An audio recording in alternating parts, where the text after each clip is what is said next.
এই মোমেন্টামের উপর বেস করে আমরা অনেকগুলো রিফর্ম আসলে আমাদের বিনিয়োগ ব্যবস্থার মধ্যে করে ফেলতে পারবো, সেটা আমাদের জন্য আসলে ভালোই হবে। ইউএসটিআর এর একটা রিপোর্ট আছে বাংলাদেশের ব্যাপারে, বাংলাদেশের বিনিয়োগের যে অবস্থা সেই অবস্থার ব্যাপারে ইউএসটিআর এর একটা রিপোর্ট আছে। সেই রিপোর্টের উপর বেস করে ওনারা অনেকগুলো ডিসিশন ড্রাইভ করেছেন বলে বলছেন।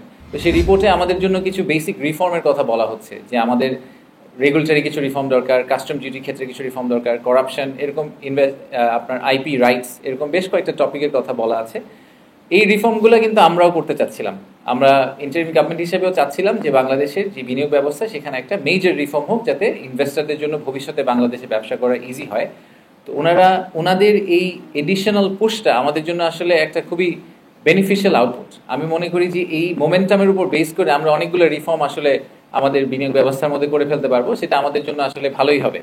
এটার মধ্যে নেগেটিভিটি আমি একদমই কিছু দেখি না। এই অপরচুনিটিকে ইউজ করে আমি মনে করি যে আমাদের আসলে ওভারঅল ইনভেস্টমেন্ট ক্লাইমেটে একটা সিগনিফিক্যান্ট প্রোগ্রেস আনা সম্ভব।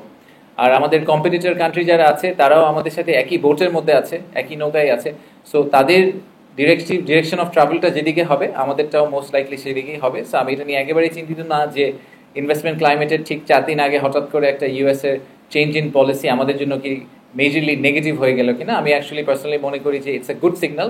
আমরা এটাকে ব্যবহার করে, আমরা এটার অপরচুনিটিটাকে নিয়ে আমরা ভবিষ্যতে আরো বেটার ইনভেস্টমেন্ট ক্লাইমেট তৈরি করার চেষ্টা করবো বাংলাদেশে। আমার যে চাইনিজ ইনভেস্টর যে বাংলাদেশকে কনসিডার করছে, সে মনে করছে যে বাংলাদেশে সুদের হার বেড়ে যাবে, বাংলাদেশে মূল্যস্ফীতি হবে। গ্লোবাল কোনো ম্যাক্রো ইকোনমিক ইফেক্ট পৃথিবীর সবগুলো দেশকে ইকুয়ালি ইফেক্ট করবে। সো ট্রাম্পের, ফর এক্সাম্পল, ডোনাল্ড ট্রাম্পের যে নতুন পলিসি বা উনি যে ডিক্লারেশনটা দিয়েছেন, এটা যদি এক্সিকিউটেড হয় তাহলে কিন্তু শুধু বাংলাদেশ মূল্যস্ফীতির ভিতর দিয়ে যাবে বা সুদের হারের ভিতর দিয়ে যাবে তা না, সবাই যাবে।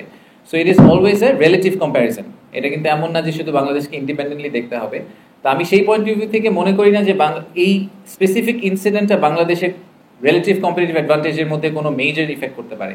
সমগ্র পৃথিবী যদি একটা ইনফ্লেশনারি প্রেশারের ভিতর দিয়ে যায় এই পলিসির কারণে, সেটা সবার জন্য অ্যাপ্লিকেবল হবে।